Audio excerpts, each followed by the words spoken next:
बघू शकतो किती मस्त प्रकारे तेल सुटलेलं आहे आपल्या भाजीला. कलर पण किती सुंदर आलेला आहे, खमंग पण खूप छान सुटलेला आहे.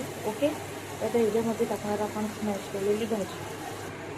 आपण जे स्मॅश केलेली भाजी होती ती यामध्ये मिक्स केलेली आहे, बघू शकता तुम्ही. ओके, आणि ह्याच्यामध्ये आपण टाकणार पावभाजी मसाला. तुमच्या अकॉर्डिंग टाका, तुम्हाला जेवढा तिखट हवा तेवढा.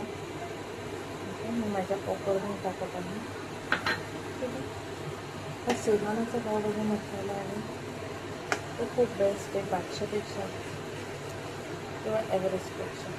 सो मला हाच आवडतो शेजवान पावभाजी मसाला, मस्त मी हाच यूज करते.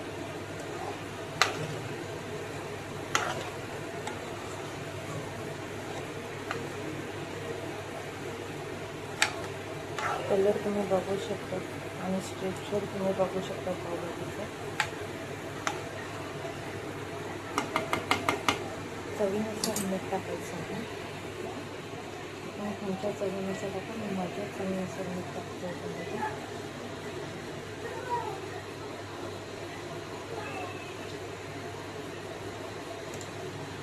माझ्या चवीनुसार मीठ टाकलेलं आहे.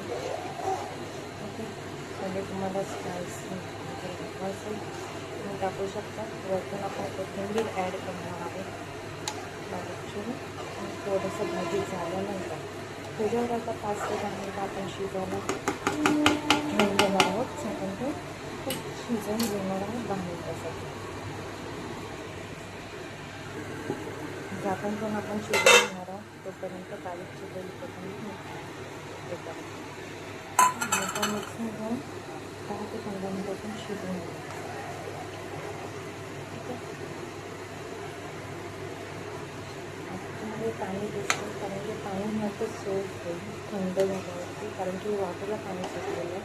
तरी तुम्ही बघू शकता की मस्त अशी तरी आलेली आहे. आणि कलर पण तुम्ही बघू शकता, कलर आणि पावभाजीचं स्ट्रक्चर.